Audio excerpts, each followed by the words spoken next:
All right, so for this quarter's kind of wrap up, I'm going to do just my favorites of the quarter. Sometimes I do disappointments and surprises, sometimes I do gold check-ins. We're just going to talk about my favorites. I have quite a list here I want to go through.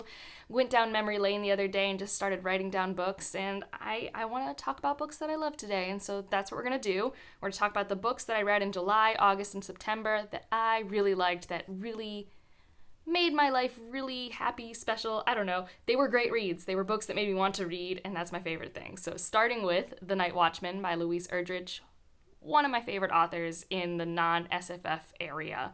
Like, this is the third book I've read by her. I now have 2 other books to read by her. Thank you, Evie. And I love how she wordsmiths. So this story is 1950s. I believe that most of her works are set in North Dakota, but I'm pretty sure this one also is, and the tribe over there, and they're attempting to stop the government from screwing them over, essentially. I'm sure we're not surprised about this, and it's actually based off things that her grandfather did. And so that's kind of the plot, but it's definitely more of a literary fiction that follows this community, and you get attached to all of these people and how they interact, a day in their life, different community events that go on, watching some people grow and go through different arcs of their life as they're coming of age. I loved it. And it's a book that, like I said, I loved reading while I read it. Like, I read it slowly, and it was so, like, lush isn't the right word, but I love just sitting in her prose and reading them. I don't feel rushed. I don't feel like I'm wasting my time and I just need it to get going. Like, the plot is not very fast, but I love the minute I'm in the words, being with the people in the place. The sense of place and time is so strong and so fantastic. I love the spiritual elements she put into it. I thought that was really real to the characters that she gave us to follow. I love it. I love Louise Erdrich's work. Her community work knows no competition in my mind. I mean, that's one of the big things I loved about La Rose when I read that a few years ago. So that's the first one I want to mention, and we'll follow that with another not science fiction fantasy one, Hamnet. Did not expect to really like this one. Like, I expected to like The Night Watchman. I've really enjoyed my time reading Louise Erdrich over the years.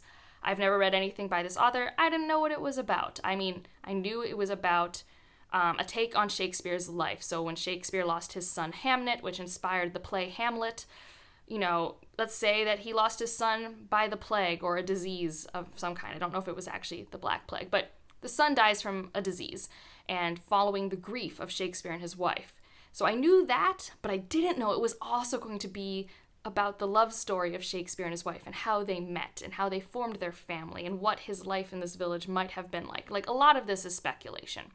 But I really liked it, and it reminded me a lot of Madeline Miller's sort of Greek retellings. It gave me that type of vibe when I read it, and I really like both of those works that I've read, Circe and Song of Achilles, where it takes a lot of artistic license, and the prose are just really pretty, and I just was swept away. Like, to have these 2 timelines was really jarring, but also perfect, because you have the tense stress of watching Hamnet get sick, but you have this beautiful, almost not even fairy tale, but just like whimsical love story coming to life, and then you have the last part, which is just an exploration of grief and how different people go through grief, and I really liked it. I'm really tempted to get myself a physical copy one day, because I listened to this one in audio, which is another reason why I'm surprised it's on this list. Not that I don't enjoy audiobooks, but typically I physically read things when I think they're my favorites, because I really get to spend a lot of time in my head with it. I'm literally not distracted by anything else, if that makes sense, whereas audiobooks, I try not to be distracted, but I am myself. I cannot change who I am, and sometimes I get distracted and miss important bits. But that didn't really happen as much with Hamnet. It worked so well with someone telling me the story, because that was the vibe of it. The last non-science fiction or fantasy we'll talk about is Migrations. I really liked this one. I had no expectations going into this. I was like, we're reading this for book club. People say it's good. Let's go. I immersion read this with audio and physical, and I read the last third or a half in one night, which rarely happens to me, where I'm like, yeah, let's just read for 3 hours. Like, I wish I was that type of reader, but on average, I'm not that type of reader. It's just not where my attention span normally is. But this story gripped me. It's like a great combination of like literary fiction that focuses on atmosphere and sense of place, but also like kind of psychological thriller, maybe, We follow this character, Franny, who is going to follow potentially the last turn migration from the Arctic to the Antarctic because the world is in a state in our mass extinction where we don't really have wildlife anymore, and she's very attached to birds and this migration. And we kind of learn why in the story. We learn a lot about Franny in this story, and Franny and her past is gripping. It is absolutely gripping, learning about her and what she's gone through and what she's hiding even from herself. So captivating. But also, the actual journey itself is very interesting, where she has to convince this ship to take her on this trip, which goes well beyond what they normally travel, and getting to know the people on the ship, which is another reason I loved the audiobook, because the ship was really good at giving all of these people their different accents and narrative voices, so I wouldn't accidentally make them all sound the same when I read it myself, because I've been known to do that. And it's short. I loved it. I loved the settings were always so strong. I loved learning about Franny. I thought it was really great. I really enjoyed it. I think it was a debut for this author, which was really impressive, and she has another book out. I'll put it on the screen. Don't remember the name, but I am very interested in reading that one day if I can ever find it on sale or have an excuse to pick it up. The rest of this is going to be science fiction and fantasy, and kind of going from that whole like kind of thriller, suspense, tension sort of thing. Let's go with The Echo Wife by Sarah Gailey, which is my favorite Sarah Gailey. I mean, I've only read 2, but I really loved this book. It was staring at me at the library for months. I kept going to the library to work on my dissertation, and I would see it on like the new releases shelf, and it would just sit there looking all pretty. And then one day I was like, let's just try a chapter. Let's just try a chapter. I took it off the shelf, tried a chapter, checked it out, finished it in 2 days. That was the reading experience I had with The Echo Wife. And I've wanted to do a review, but I really don't know what to say other than like short, like 2 or 3 minutes sort of things. But this is kind of sort of a psychological thriller. I wouldn't say it's a thriller in the sense that there's a big twist. There was no big twist moment for me, but like I really enjoyed it. So our main character is kind of this unlikable scientist protagonist who's recently out of a divorce, and the other woman reaches out to her for help because she finds herself in trouble, and the plot goes from there. But it also is very much a conversation on what happens when you are raised as a child, what sticks with you, how much you are of your own upbringing, what makes you you is a huge part of it. And the ending. I don't know why, but this was one of those rare books that when I read the last page, I was like, what? Like, not that there was a big reveal or anything like that, but like, it was the perfect ending for me. Like, I'm not used to that. I'm very picky about endings, but also it's very rare that like I read the last line and I'm just like, what? And I literally was like that. I was in the living room. I was like, what? I closed the book and I'm like just walking around the living room. Ryan's cooking. He's like, what's wrong? He's like, it's that ending. I was like, that ending. I was so happy with how that ending worked out. And I don't know if that's just a me thing. Like I said, it's not like a big reveal. I just thought it thematically really tied in with the character development we were given, and I wasn't expecting the book to go there, and I was so happy it went there. It's also a story about, how you adjust to traumatic relationships, whether that's with a parent or a significant other. Those are definitely heavy themes in this book. I really liked the voice of our main protagonist, even though I can't remember her name right now. Because I think it's first person point of view, so you're like always in her head, and she's not referred to by name very often, I don't think. But I'm also bad at character names. I really liked The Echo Wife. So if that at all sounds interesting, I'd pick it up. It was very different from Upright Woman Wanted, which I only kind of liked. Like, I thought that was a pretty average novella experience. This was unputdownable for me. I just picked it up and I could not stop reading it. The next duology will come as no surprise, and this is the Escaping Exodus duology. I have a series review, so I will attempt to be brief. But first, like I always say, these covers are everything. I love Nikki Drayden. This is another author where just like the way she puts her thoughts together works really well for me. My only complaints are that the endings are a hair too fast, like just a little bit too fast. Everything else is paced fairly well for me except the endings. And that's just a personal preference. But this is the story of humanity that lives on these space beasts. We no longer live on Earth for reasons. Presumably, we have made it uninhabitable, and we now are basically living as parasites on these space beasts. And when we have used all the resources of that living creature in space, we move on to the next one. And in the first book, we are in that transition from one beast to another. And there are these really cool cultures that have developed now that we've been like hundreds of years away from Earth. And the culture on this one is very much a matriarchy. It has very fascinating family units, and we primarily have 2 point of views in each book, and I love both of them. They're fantastic. They're flawed individuals that are so vibrant in their characterization, and I love them. I gush about them more in the series review, so I'm going to be brief. I'm going to tell myself to be brief. I really love this series. If you are looking for sci-fi like you've never read it before, you should read this. I mean, people have done sci-fi on animals in space. Like, that's not, like, super new. But, man, I really liked it. It did everything I wanted this specific type of space opera to do, and it's just so nice to read that, so that's why it was one of my favorites of the quarter. And so I think those are the main sci-fi, and now we have fantasy. So we're going to go with Illusionary first, which is the sequel to Incendiary by Zoraida Cordova. I gave this 5 stars. Like, objectively, is it a 5-star read? Maybe not, but I read it in 2 days, and it was everything I wanted to be. It was my trope candy. Okay, I don't remember where I first heard that. It might have been on Mara's channel, but like, this had every trope I wanted and executed those tropes exactly how I wanted them to. And it's all I wanted while I was on my vacation. It's like, yes, this is exactly what I wanted. And it is so rare that I get to pick up a book that I am in the mood for that perfectly satisfies me.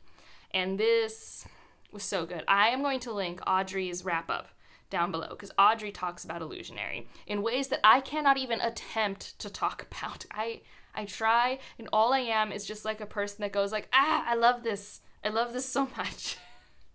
That's how I am with the Hollow Crown duology, and I know it's a tropey young adult duology.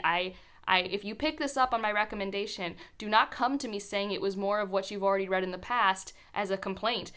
That this is a young adult fantasy that uses tropes that have been tried and true over and over again.